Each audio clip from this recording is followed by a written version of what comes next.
Willie One, thank you, Yellow. And thank you to MDF. Yellow is right. I graduated both ICL and Leadership Maine, and I would be remiss if I didn't do a shout out to my classes that I know some of the alum are watching today. Thank you for your support. So my name, Lisa Sockabasin, and I help to lead the amazing team at Wabanaki Public Health and Wellness, a team that serves Indigenous people throughout the state of Maine and outside the state of Maine, because Wabanaki people live everywhere. We also serve Indigenous people that now call Maine home. I have the pleasure of working with this amazing team, and you're going to see some of the work. But to start, I want to spend my time with you sharing a story. Sharing a story that includes other Indigenous voices, because hearing just one Indigenous voice is not nearly enough. So let's begin. This is a story about connections. Connections are critical. That with connections comes the ability to thrive. And the connections that we're going to talk about today are the connections necessary to acknowledge, the connections necessary to heal, and then finally, the connections necessary to rise. So let's talk about this. 2021, Maine Rising. The title gave me pause. It made me think of a couple of things. First, it gave me hope. Maine Rising. I hope it did you too. And then it gave me a lot of questions. And I'm going to share my questions with you. Maine Rising. The first one. Are we? Are we all rising? Are we all making it to the top? Do we have all the tools to do so? Who is falling behind? Who is never or rarely acknowledged? Who do we need to hear from? All important questions when assessing whether or not Maine is actually rising. It is no secret, we do not share the same history. And when we look at those connections necessary to acknowledge, those structures, systems, governments, they have had a long history targeting people and communities like me and the tribe in which I'm a citizen. I'm going to let you read this definition. I'm going to ask you to read it out loud, and I'm going to ask you to read it twice. This is the voice of Dr. Braveheart. I'll give you a moment.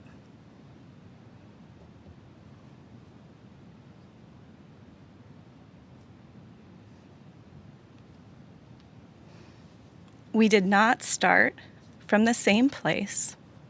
This is true. It has had generational impacts, also true. And we are healing. But we have to acknowledge that when we talk about rising, we must understand that we were not all on the elevator, and some of us were pulling it up for you to rise. And that, my friends, is what inequitable systems do. They place value on people. Some people are valued less, and some people are valued more. What is often unrealized is when we see others as less than. when we make people invisible, the value of our collective, all of us together, is diminished. That's the risk, right? We shine a little less bright, and we have darkness in all of our corners. So let's acknowledge a little bit more history.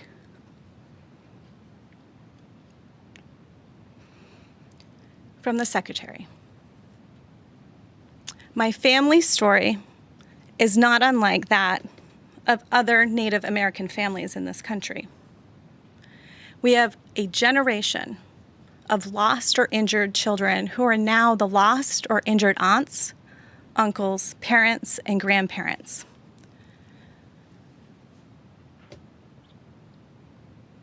Of those who live today. I once spent time with my grandmother recording our history for a writing assignment in college. It was the first time I heard her speak candidly on how hard it was, about how the priest gathered the children from the village, put them on a train, and how she missed her family. She spoke about the loneliness she endured. We wept together. It was an exercise of healing for her and a profound lesson for me about the resiliency of our people, and even more about how important it is to reclaim what those schools tried to take from our people.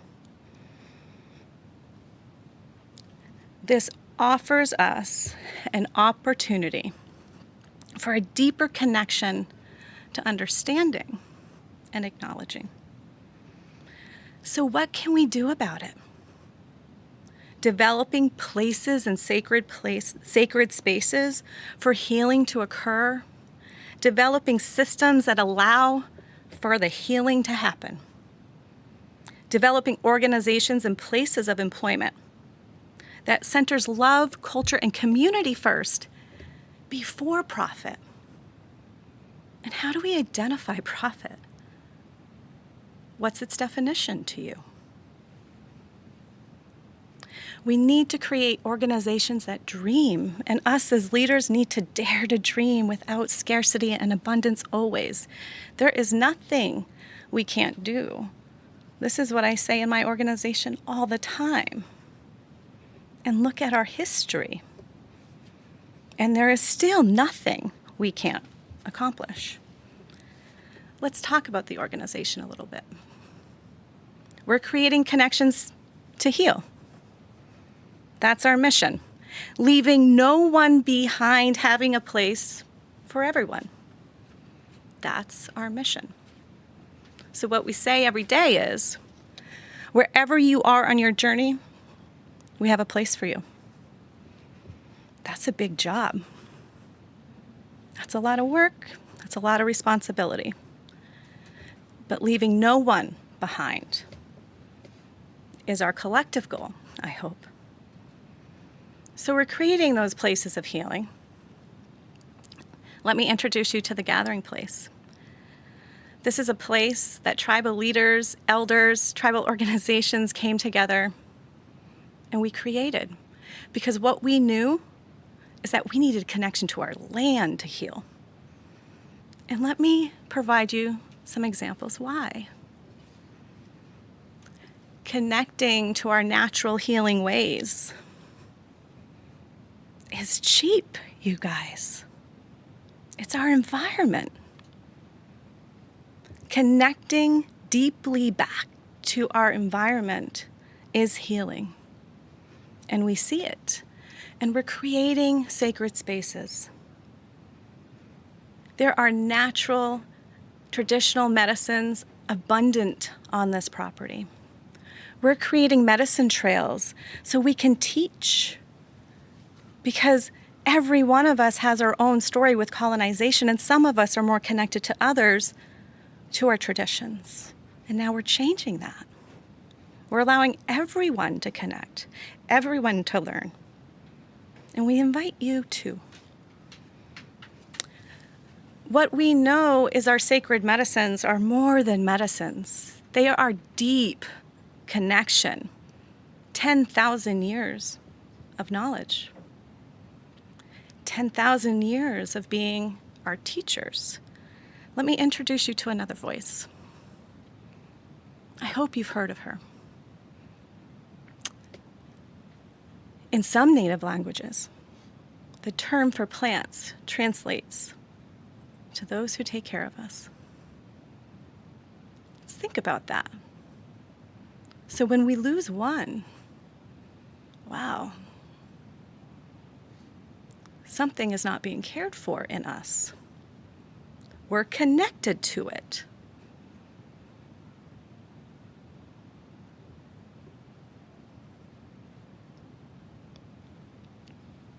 I want you to learn about our tobacco garden. Our tobacco garden, it's down in the lower left corner. Tobacco is sacred. It's one of our sacred medicines. We are growing, processing, harvesting our medicines, and let me tell you why. We weren't before, and then we had an opportunity, and that opportunity came to us through COVID. COVID taught us how fragile lots of things were. And we didn't have access to our medicines during the time of COVID when we needed an abundance of them. And oftentimes, some of our medicines were procured outside of Wabanaki territory, so we wanted to fix that. So we had this amazing opportunity to reconnect to the medicines in a deeper way, to have a deeper and more profound connection to our medicines and our traditions of 10,000 years. So now, what this is offering is our connection to rise. What I am seeing in these children is that I had a relationship where sacred tobacco was purchased in a store. Now these children have a relationship with sacred tobacco that they're growing, and they're processing, and they're gifting. That, my friends, is our connections to rise. I want to introduce you to another voice. The Western culinary diet has never really taken the time to learn this vast amount of botany around us and all these plants that are so giving to us. So if you look through an indigenous lens, you're going to see so much more. You're going to see food and medicine, shelter, crafting, all of these things in one plant. That's the abundance we need to see, and that's the abundance we are connecting to. So I want to give you some practice. Sean Sherman talks about the indigenous lens. Let's give that some practice. Let's start here. Where you may have seen a field of weeds, perhaps you have frustrations with these plants. You may like to cut them down.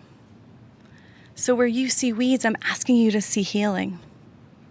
I'm asking you to see the medicine, the abundance.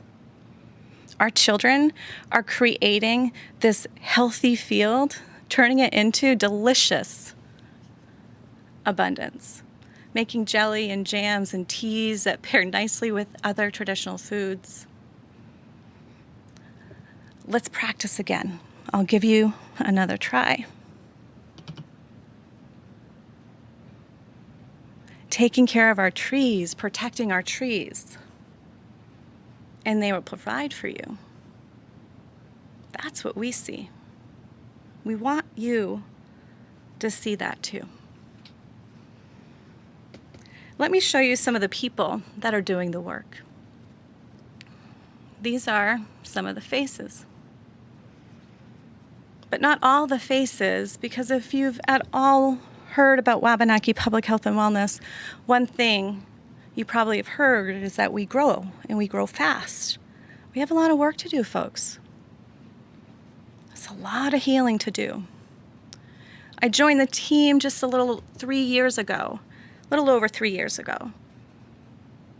And I made 7. And now we're nearing 100. And guess what, guys? We're hiring. We're hiring 35 new positions this fall and winter. We're growing. And we're welcoming. These are the folks that do the hard work. These are the folks that I need to serve. And these are the folks to be celebrated. Let's take a little deeper in who those people are. Look at the opportunity here. We are a young population and a young workforce. The majority of us are under the age of 34. That is not my category. But we have a young workforce that is motivated, that will be here, that we need to invest in. There is nothing like a motivated, dedicated team that is also diverse. So I also want to stress the importance of that diversity that you see. Yes, we're mostly Indigenous, but we also have 30% individuals that come from all over this country and beyond this country. We have a wildly diverse team, which makes us perfectly positioned to tackle some of society's most complex problems. That's what you need. And that's what we're creating. We have elders on our team, right? These problems are far too complex to leave anybody out. But how do we sustain this, right? I hope you're asking the question, how is she going to work with her team to sustain this? That's an important question. Because we need to serve. And in our culture, we serve and we think about the generations that we will never meet. Creating the systems, the love, the support that is going to be needed for those Wabanaki individuals that will be here, and we will be serving in a different role. Those are the people we need to be thinking about. So sustainability while simultaneously serving. Nonprofit leaders know this. Nonprofit leaders are some of the most creative, innovative, strategic thinkers that I know. We need to be at the table when we talk about economic development. It's necessary. So we're thinking creatively and we're working with Indigenous organizations like Four Directions Corporation leading the way, asking the question, where does cultural tourism fit in this state for Wabanaki people?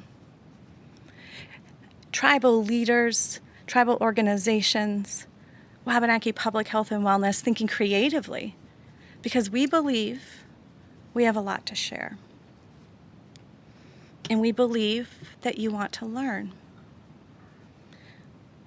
So I have one last thing to share with you. And I'm going to read it for you. And here's my last voice other than mine. Children, language, lands. Almost everything was stripped away, stolen when you weren't looking because you were trying to stay alive. In the face of such loss, one thing our people could not surrender was the meaning of land. In a settler mind, land was property, real estate, capital, or natural resources. But to our people, it was everything. Identity, the connection to our ancestors, the home of our non-human kinfolk, our pharmacy, our library, the source of all that sustained us. Our lands was where our responsibility to this world was enacted. Sacred ground. It belonged to itself. It was a gift, not a commodity, so it could never be bought or sold. These are the meanings. These are the meanings people took with them when they were forced from their ancient homelands to new places. I want to stress the importance of understanding that our concept of wealth, abundance, and success is a collective one. When Indigenous people fight for our waterways, our land, our air, our sovereignty, there's no individualism in that. We're fighting for you too. So when Indigenous people have their feet on the street, it impacts you too. So I ask you to join me in thinking about those questions, reflecting on this story. I thank you for listening to Chi Woolly One.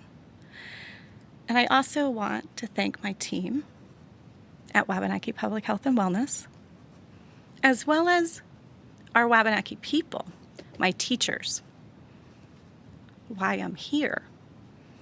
So whether you're a Wabanaki person that's living in Alaska, Texas, Maine, Florida, or California, you are why we are here.